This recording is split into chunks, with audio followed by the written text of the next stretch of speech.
त्रिशैलानन्दनं प्रभु परमेश्वरं त्रिशैलानन्दनं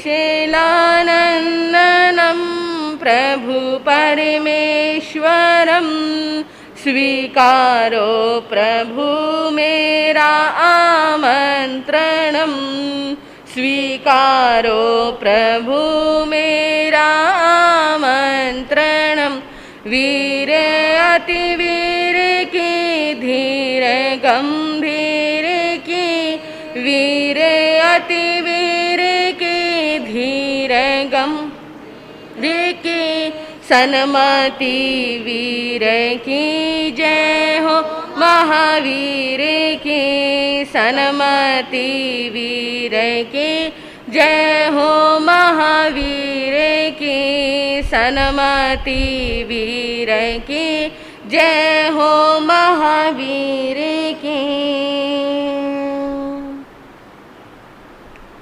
अनंत उपकारी शासनपति शर्मन भगवान महावीर स्वामी को अनंत अनंत वंदन करने के पश्चात परम पूज्य परम श्रद्धाएं मेरी आस्थाओं के सुमेरु शिखर पूज्य गुरुदेव एवं मेरे जीवन के निर्माता श्री गुरनी जी महाराज के पवित्र पावन चरण कमलों में रहकर जो कुछ भी मैं अपनी अल्प बुद्धि द्वारा ग्रहण कर रही हूँ वह आपके समक्ष कहने का प्रयास करूँगी। उपस्थित धर्म प्रेमी श्रोतागण, आप सभी बड़ी श्रद्धा और भक्ति के साथ में सुन रहे हैं भगवान महावीर स्वामी की अनंतानंत स्तुति वीरत्वई को, जिसमें पांचवी गाथा का वर्णन चल रहा है। मैंने आपको बताया था ये पांचवी गाथा वीर स्तुति की जान है। बंधुओं, क्यों जान है, ऐसी क्या खासियत है, ये तो सुनने से ही पता चलेगा।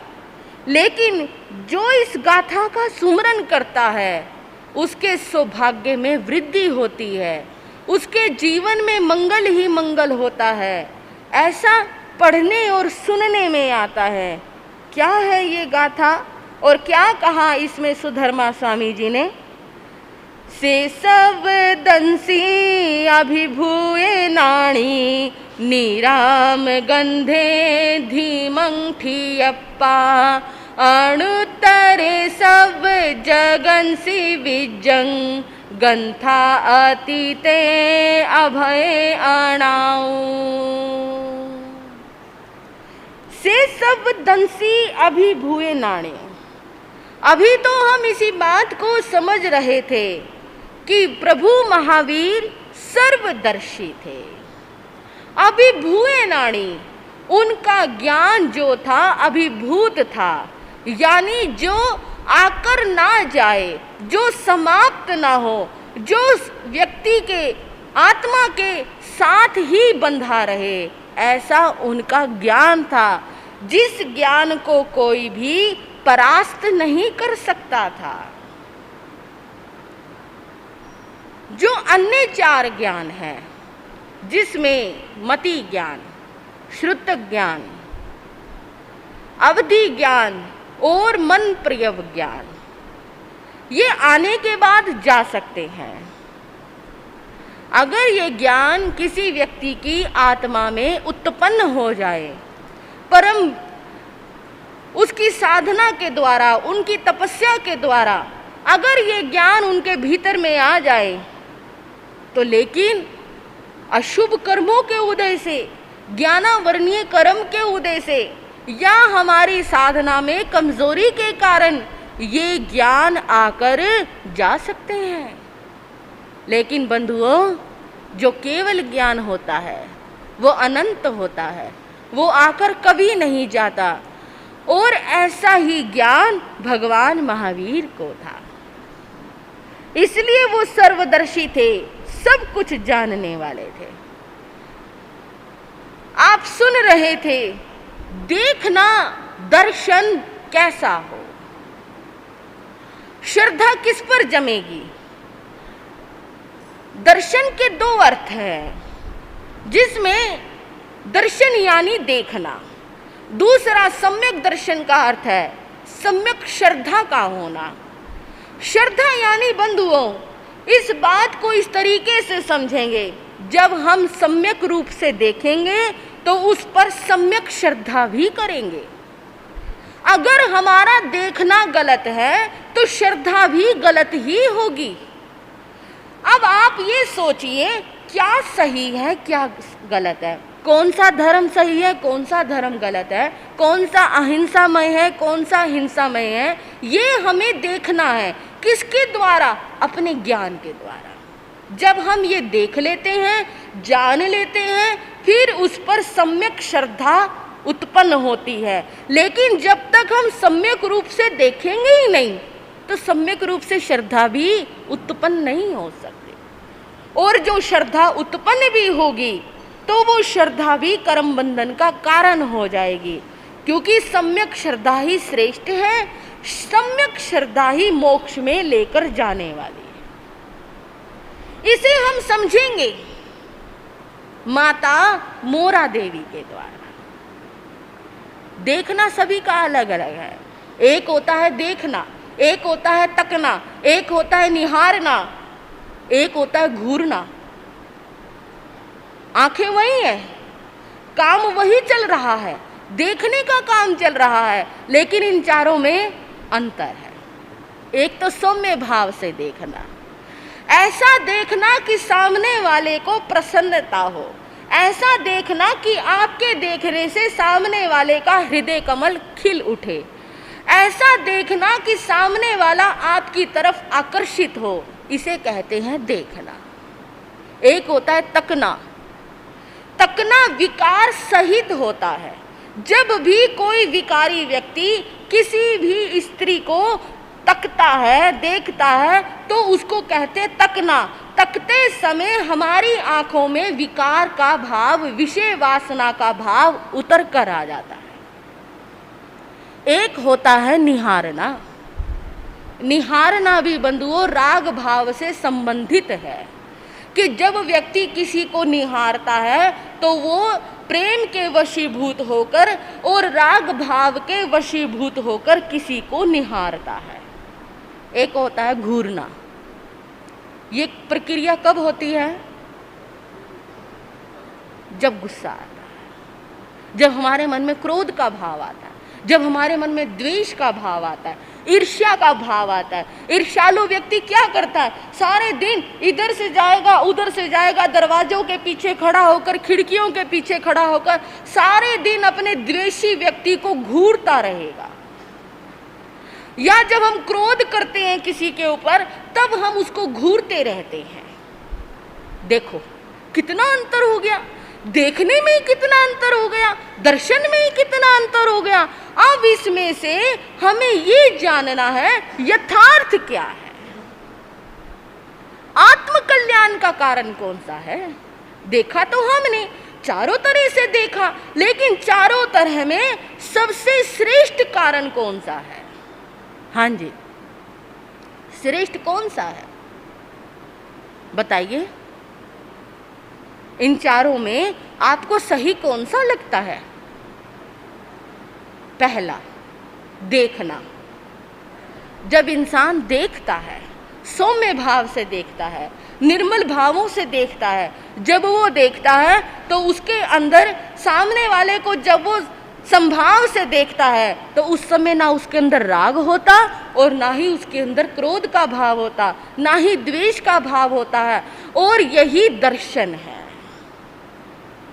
माता मोरा देवी का पुत्र ऋषभ दीक्षा अंगीकार की, और दीक्षा अंगीकार करने के पश्चात बहुत समय हो गया, माता मोरा देवी आज तक अपने पुत्र को अपनी इन आंखों से देख नहीं पाए। जिस बालक ने अपने गृहस्थ अवस्था में अपने माता पिता के साथ इतना लंबा समय व्यतीत किया हो और जब वो माता को छोड़कर माता की आज्ञा लेकर संयम अंगीकार कर ले और फिर उसके बाद कभी माता को अपने पुत्र के दर्शन नहीं हुए और माता प्रतिदिन अपने बेटे ऋषभ की यादों में खोई रहती थी, प्रतिदिन खोई रहती थी। सारा दिन उनकी आंखों से आंसू बहते रहते थे। मेरा ऋषभ आएगा, आएगा मेरा ऋषभ, एक ना एक दिन मेरा ऋषभ जरूर आएगा, मुझे माता कहकर पुकारेगा, एक दिन लौट कर आएगा। कैसा है, अभी तक नहीं आया, कितने दिन व्यतीत हो गए, उसको मेरी याद नहीं आती क्या? बंधुओं, 1000 वर्ष का समय कम नहीं होता। भगवान ऋषभ देव को 1000 वर्ष की साधना के पश्चात केवल ज्ञान हुआ था। ये समय कम नहीं है। अब सोच कर देखिए, उतने समय तक माता मोरा देवी ने ऋषभ देव के दर्शन नहीं किए थे, प्रतिदिन खोई रहते। भरत महाराज जो चक्रवर्ती बन चुके थे, भरत महाराज जो शासन की सुव्यवस्था को संभाल रहे थे, जब भी भरत महाराज अपनी दादी के दर्शन करने के लिए, चरण वंदन करने के लिए आते, माता सिर्फ एक ही प्रश्न पूछती, भरत क्या तुमने कोई खोजबीन की? क्या तुम्हें पता लगा मेरा ऋषभ कहाँ है? नहीं माँ, बहुत खोजबीन करवाई, बहुत गुप्तचर भेजे, अनुचर भेजे, घुड़सवार दौड़ाए, लेकिन आज तक मुझे पिताजी का पता नहीं। देखो भरत, तुम तो सारे दिन राज व्यवस्था में खोए रहते हो, तुम्हें क्या पड़ी? तुम क्यों ढूंढोगे ऋषभ देव को? भले ही तुम्हारे पिता थे, लेकिन फिर भी तुम तो शासन व्यवस्था में खोए हुए हो। लेकिन मेरा बेटा था, मुझे तो उसकी हर पल याद आती है। बस एक बार मुझे मेरे बेटे के दर्शन करवा दो। दादी माँ, मैं पूरी कोशिश कर रहा हूँ, जैसे ही मुझे पिताश्री का पता लगेगा मैं तुरंत आपको लेकर जाऊंगा। लेकिन फिर अगले दिन वही बात, फिर अगले दिन जब भरत महाराज आते माता के दर्शन करने, दादी के दर्शन करने, फिर दादी वही उल्हाना देती और उन्हें बड़े प्रेम से कहती, उल्हाने भरे शब्दों में कहती, मोरा देवी मैया ने भरत को बुलाया, बार बार पूछे बेटा कहाँ मेरा लाला, बार बार पूछे बेटा कहाँ मेरा लाला। मोरा देवी मैया ने भरत को बुलाया, बार बार पूछे बेटा कहाँ मेरा लाला, बार बार पूछे बेटा कहाँ मेरा लाला। रोज की एक बात, ऐसा कथाकार कहते हैं कि माता मोरा देवी का रो रो कर अपने पुत्र की याद में आंसू बहा बहा कर उन्हें रोग लग गया था। नीलिका नाम का रोग उनकी आंखों में लग गया था। नीलिका नाम का रोग, इतनी व्यथित थी वो अपने पुत्र के चले जाने से। माता मोरा देवी की कितनी लंबी उम्र थी, लेकिन आज तक उन्हें छींक तक भी नहीं आई थी।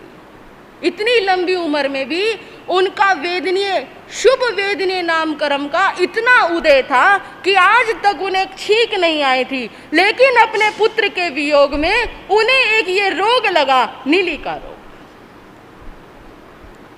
ऐसी वो माता मोरा देवी प्रतिदिन अपने पुत्र की यादों में खोई रहती। लेकिन एक दिन आया जब विचरण करते हुए भगवान ऋषभ देव अयोध्या नगरी में पधारे।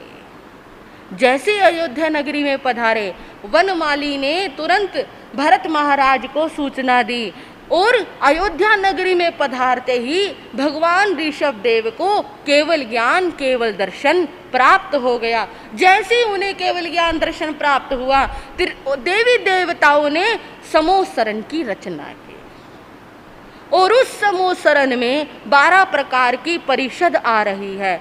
सभी लोग कैसे कैसे वहां पर जा रहे हैं, सभी वहां पर बैठकर भगवान की देशना को सुन रहे हैं। और इस तरह से जैसे ये सूचना वनमाली ने भरत महाराज को दी, भरत महाराज बहुत प्रसन्न हुए। लेकिन बंधुओं, अभी वनमाली ये सूचना दे ही रहा था, भरत महाराज के मन में इतनी खुशी, इतनी प्रसन्नता, उन्होंने अपने गले का हार उतारकर उनको दे दिया।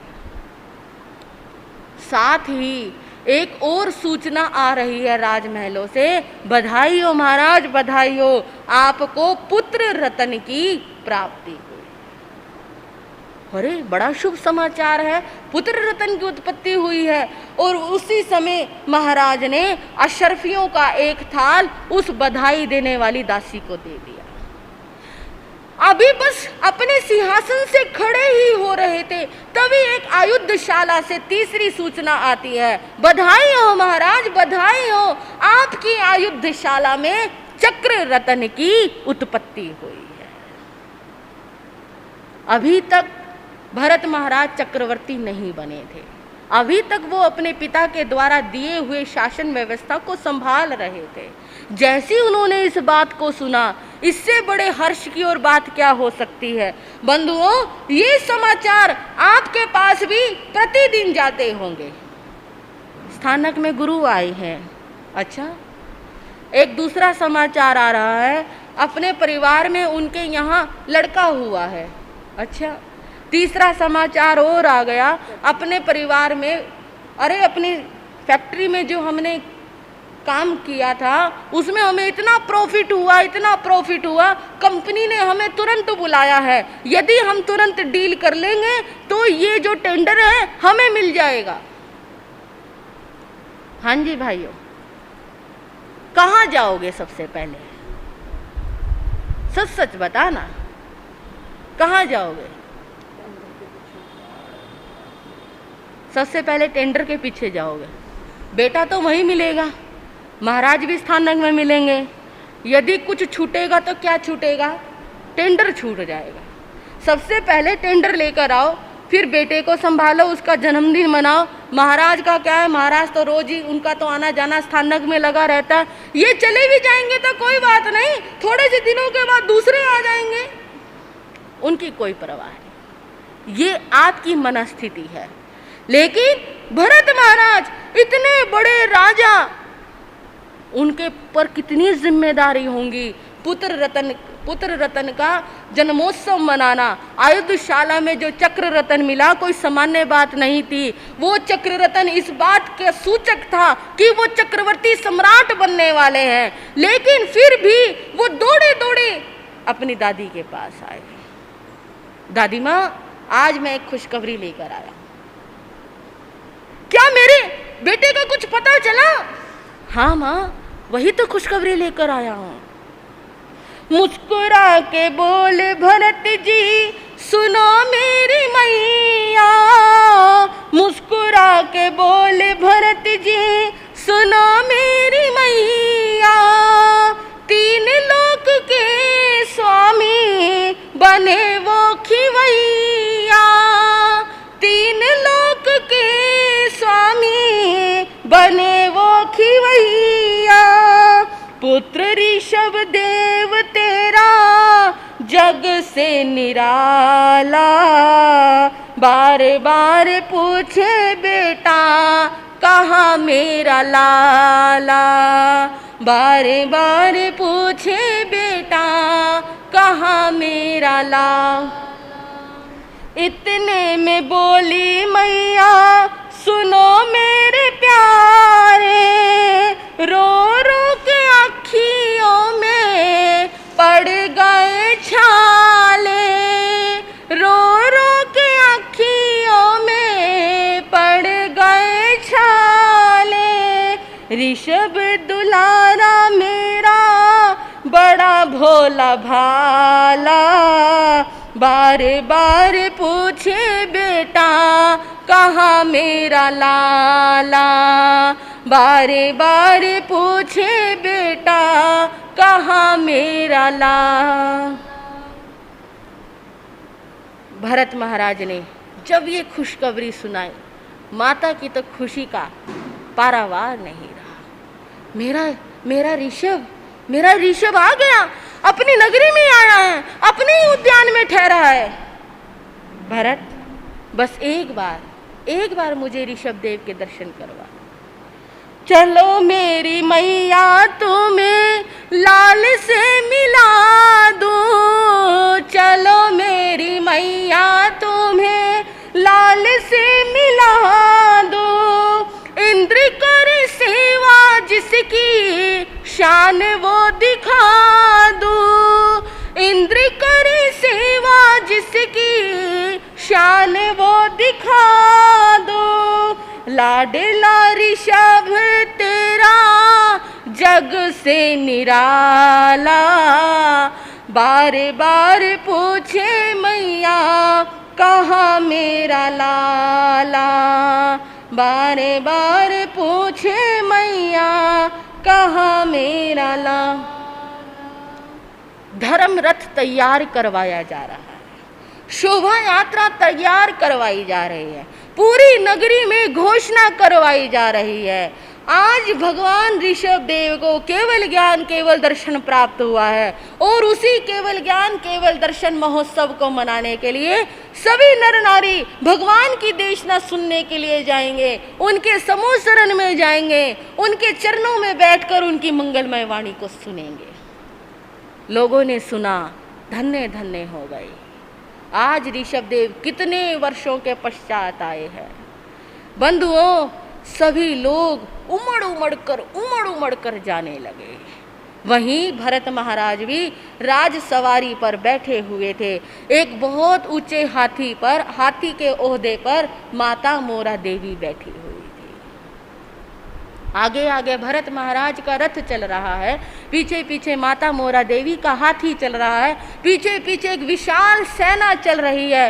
बड़ी शोभा के साथ आज भरत महाराज अपने पिता भगवान ऋषभ देव के दर्शन करने के लिए जा रहे हैं। समूह शरण बहुत नजदीक आ गया, पहुंचने ही वाले थे समूह शरण में। माता हाथी के ओहदे पर बैठी हुई थी, ऊंचाई पर बैठी हुई थी। भरत महाराज तो रथ से नीचे उतर कर, क्योंकि उनका रथ आगे था, उतर कर भगवान के समूह शरण में चले गए। माता का हाथी अभी पीछे था और दूर से ही माता समूह शरण को निहार रही थी। समूह शरण में बैठे हुए अपने ऋषभ देव को निहार रही थी। क्या शोभा थी, क्या स्वर्ण जड़ित वो समूह शरण था, क्या भव्य उनका रूप था। शक्रेंद्र महाराज, स्वयं इंद्र, स्वयं देवता जिनके चमर ढुला रहे हों। क्या स्वर्ण जड़ित वो सिंहासन था, प्रभु की मनमोहक वो मुद्रा थी, चारों तरफ दिखाई देने वाला वो चतुर्मुखी दर्शन था। यहाँ मैं आपको एक बात बताऊं, ब्रह्मा जी को क्या कहा जाता है? चतुर्मुखी कहा जाता है कि उनको चारों तरफ मुख होते हैं, उनको चारों तरफ से दिखाई जाता है। और यदि आप वेद पुराणों में पढ़ेंगे तो भगवान ऋषभ देव को ब्रह्मा की उपमा दी गई, उनको ही ब्रह्मा माना गया। जैसे कहते हैं ब्रह्मा जी ने सृष्टि की रचना की, भगवान ऋषभ देव ने सृष्टि की रचना की। 80 कृषि का ज्ञान उन्होंने दिया, लोगों को खाना सिखाया, पहनना सिखाया, बोलना सिखाया, ज्ञान सिखाया। वो उस रचना को किसी रूप में मानते हैं। हमारा जैन धर्म उस रचना को किसी रूप में मानता है। इसलिए ऋषभ देव और ब्रह्मा में कोई अंतर नहीं है बंधुओं, मान्यता अपनी अपनी है। उन्होंने उनको उस रूप में ब्रह्मा स्वीकार किया और हमने इस रूप में भगवान ऋषभ देव को ब्रह्मा स्वीकार किया।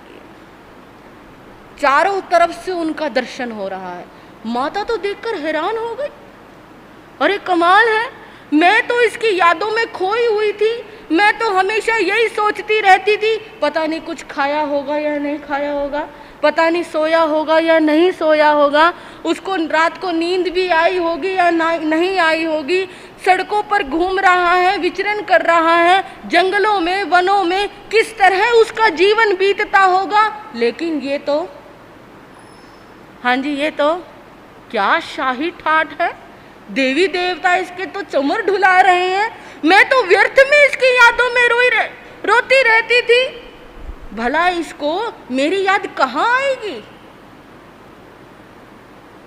बंधुओं, माँ की ममता जाग गई। मिलने चली प्रभु से जब मन भर आया, अखियों का जाला टूटा, लाल को निहारा। अखियों का जाला टूटा, लाल को निहारा। मुक्ति नगर का खोल दिया ताला, बार बार पूछे बेटा कहाँ मेरा लाला। बार बार पूछे बेटा कहाँ मेरा लाला। अभी हाथी पर से नीचे नहीं उतरी, हाथी पर बैठे बैठे मन में संकल्प विकल्प उठ रहे हैं। बार बार उस ऋषभ देव को देख देख कर तरह तरह की बात अपने मन से ही कर रही है। ऋषभ देव, अब समझ में आई तो मुझे याद क्यों नहीं करता था। तू तो यहाँ देवताओं में खोया हुआ है, इतनी विशाल परिषद में खोया हुआ है। क्या तुझे एक दिन भी अपनी माँ की याद नहीं आई? तू एक दिन भी मुझसे मिलने नहीं आया? तू कितना निर्मोही हो गया। अरे तूने राग द्वेष को जीत लिया, तू वीतरागी हो सकता है, तेरी माँ थोड़ी वीतरागी है। कम से कम एक बार तो अपनी माँ को दर्शन दे जाता, एक बार तो अपनी माँ से मिल जाता। तू तो बड़ा निर्मोही निकला रे। पूरी जिंदगी मैंने तुझे पाला पोसा, इतना बड़ा किया, इतने वर्षों तक, करोड़ों वर्षों तक तू मेरे साथ रहा, फिर भी एक बार भी तुझे माँ की चिंता नहीं आई। माँ कैसे रहती होगी, माँ ने खाया होगा या नहीं खाया होगा, माँ तेरी यादों में रोती रहती थी। एक बार भी तूने अपनी माँ के विषय में सोचा? हाँ हाँ, सोचेगा क्यों? तू तो यहाँ देवताओं में खोया हुआ है, देवताओं से अपनी चाकरी करवा रहा है। तू तो वीतराग हो गया ना। मैं भी कितनी पागल हूँ, पता नहीं क्या क्या सोचती रहती हूँ। ऋषभ देव ने तो जिस दिन घर छोड़ा था उसी दिन मुझसे सारे नाते तोड़ लिए थे। फिर ये भला मुझे याद क्यों करता? और देखो मैं कैसे इसके वियोग में रोती रही, कैसे इसको याद करती रही। मेरा ऋषभ कितना सुंदर लग रहा है, कितनी सुंदर शान है इसकी, देखो कितना मनमोहक लग रहा है। मन करता है ऋषभ देव को देखती रहूं, देखती रहूं। ये क्या था बंधुओं? दर्शन। जब वो राग भाव से निहारना समाप्त हुआ, फिर सम्यक दर्शन जागृत हुआ। सम्यक दर्शन जागृत होते ही ज्ञान हुआ कि नहीं, ऋषभ तो निर्मोही था, मैं ही इसके राग में खोई हुई थी, मैं ही इसकी चिंता में खोई हुई थी। मैं भी नहीं करती तुझसे प्यार, मैं क्यों रहूं तेरी याद में जब तुझे मेरी याद नहीं आती। मैं भी तुझसे राग नहीं करूंगी, मैं भी तुझे अब याद नहीं करूंगी। अब मैं भी तुझसे सारी ममता को तोड़ दूंगी। जैसे ही ये राग भाव के बंधन टूटते रहे और माता मोरा देवी शुक्ल भावों की लेश्या पर चढ़ने लगी और उज्जवल चढ़ती चली गई। देख शोभा प्रभु की मन को धिकारा, कैसी है सुंदर रचना दिल में विचारा। कैसी है सुंदर रचना दिल में विचारा। शुक्ल भाव लाते ही मुक्ति को पाया, मुक्ति नगर का खोल दिया ताला। मुक्ति नगर का खोल दिया ताला। लाडला ऋषभ तेरा जग से निराला, मुक्ति नगर का खोल दिया ताला, मुक्ति नगर का खोल दिया ताला। बंधुओं, अभी समूह शरण के अंदर नहीं गई, अभी दर्शन नहीं किए, मन में ही संकल्प विकल्प उठे, मन में ही बातें करने लगी, मन ही मन अपने पुत्र से ताने बाने उलाने सब कुछ देते देते मन में ही निरासक्त हो गए। जब मेरे बेटे को मेरी चिंता नहीं तो मुझे भी चिंता करने की कोई ज़रूरत नहीं।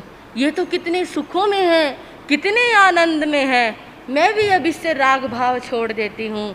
कितनी सुंदर रचना है, कितनी अद्भुत रचना है, मेरा पुत्र कितना सुंदर लग रहा है।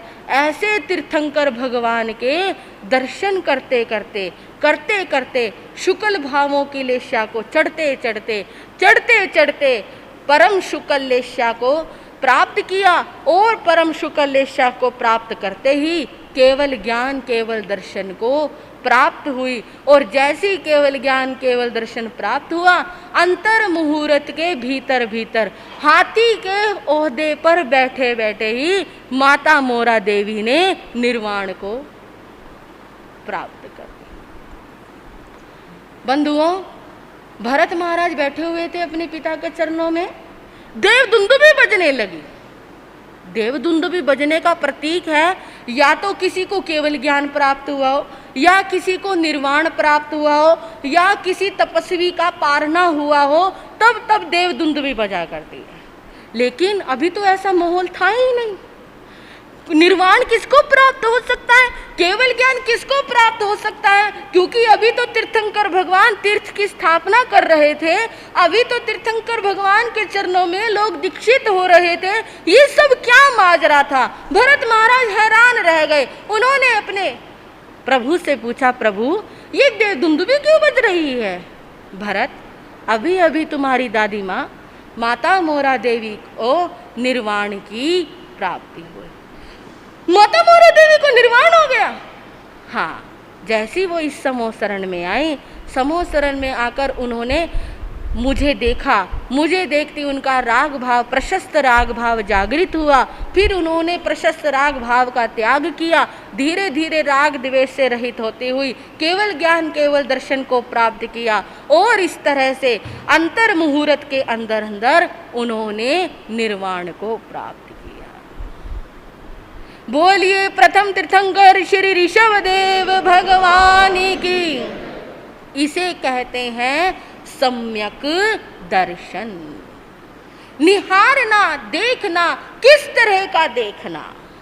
देखो ऐसे कि वो आत्मा के कल्याण का कारण बन जाए, देखो ऐसे कि वो कर्म तोड़ने का कारण बन जाए, कर्म निर्जना का कारण बन जाए। ऐसे कभी मत देखो जो कर्म बंधन का कारण हो। ऐसा कभी मत देखो इन आंखों में विकार पैदा हो, जिससे हमारी भावनाएं कलुषित हो जाए, जिससे हमारे मन में क्रोध जागृत हो जाए, जिससे हमारे कर्मों का बंधन हो जाए। बंधुओं, इन आंखों से दोनों काम होते हैं। एक काम माता मरु देवी ने किया था, कर्मों की निर्जना की। एक काम हम प्रतिदिन करते हैं, दूसरों को देखकर मन में द्वेष लेकर आते हैं, दूसरों को देखकर मन में विकार लेकर आते हैं, दूसरों को देखकर मन में राग भाव लेकर आते हैं। ऐसा दर्शन सम्यक नहीं है, ऐसा दर्शन कर्म बंधन का कारण है। दर्शन हो, देखना हो तो माता मोरा देवी की तरह देखो, जिन्होंने हाथी के ओहदे पर बैठे बैठे अंतर मुहूर्त के अंदर अंदर निर्वाण को प्राप्त कर लिया।